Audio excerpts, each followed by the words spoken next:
Chưa hết rồi sao chị?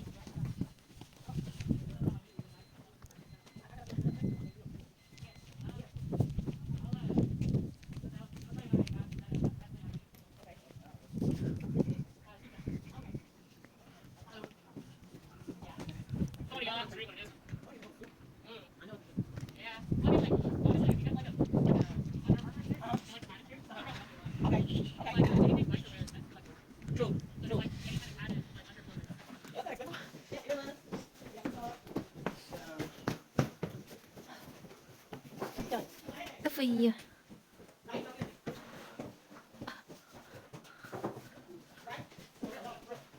mấy cái kia.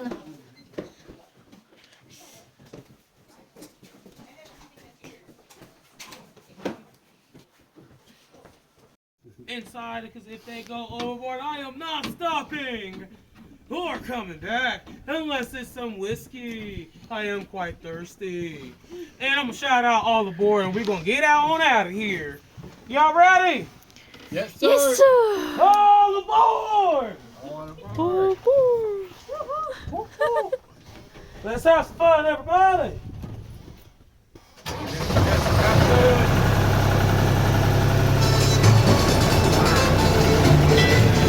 Howdy, folks. This is Hard Rock Harris, and I'm here with Mrs. Annie Rickard, two miners from Calico's heyday. We would like to welcome you aboard the Calico and Odessa Railroad. Howdy there, folks. Y'all please stay seated as we take a ride together along the back country of Old Calico. As we go around this first curve, notice the miners' cabins built along the canyon walls. As crude as they appear, they were ideal for protecting us from the hot summers and cold winters here at Calico. And perfect for the independent types who like to fend for themselves. Of course, many miners stayed in boarding houses, mainly for monitoring. The rock is so hard, and we didn't have any water to use for mining, so we had to hack and blast away at the rock. During the boom years, Calico's 10-square-mile mining district boasted a population of nearly 2,000, with almost 1,000 actually living in the town side of Calico. After the mining ended, Calico really was a ghost town. That's to say, it was mainly abandoned. But it was restored and reconstructed by the Knott family in the 1950s. Back then, they had workers...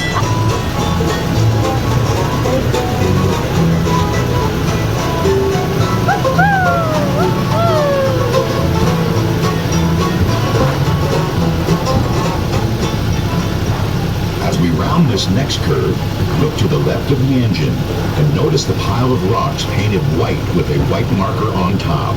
This is an example of what a corner monument looked like. We use them on all four corners of our claims to alert everyone that they may be trespassing and to remind claim jumpers to stay away.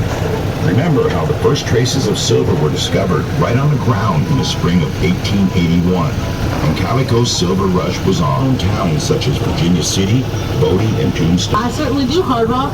I had silver Đâu có ồn đâu mà có bị fever lỗ too. tai. Coming up on the right is one of the original ore cars we miners Vui used. mà. We would push these out of the mine and stockpile our ore until we had a trainload full. Thích Then it không? was shipped to a processing mill on a narrow gauge train similar to the one you're riding on now. That particular train was called the Waterloo Mine Company Railroad, and a spur was run off of it that went right up Calico's Wall Street Canyon. The closer a railroad could be run to the mines, the Rain was where some of the miners lived. There is still one surviving wall out there. It's Calico. Even training their dog Horsey to do it for them. I remember that. It's Engineer is now pointing. Look at the last letter in Calico and run your eyes down about 300 feet and a little to the right and you should see a mine entrance in the side of the mountain. This is a tunnel for the Silver King mine, one of the richest and largest mines in the Calico mining district. Drop my mining claim. I'd already warned that Mr. Tobler about trespassing on my Goganda mine, but he ignored me and showed up again. This time no fee, as I was just protecting my property. Well, Annie, glad no one was seriously hurt, except maybe that Mr. Tobler's pride. Now, if y'all look left, this is an ore crusher called an arista. Miners would hitch a horse or mule to that crossbar and have it walk round and round, which caused the steel ball to drag over and crush the ore before it was was taken to a processing mill. Of course, by the 1880s, this method was kind of Nãy ngồi bên đây là old-fashioned, but it was still a respectable way of making sure every bit of silver was scraped up. We did work hard to get all that silver. Now have a look over to one of my favorite views from Calico. Down there is the Silver Valley, as we called it. And past our old dry lake is the sandy bed of the Mojave River.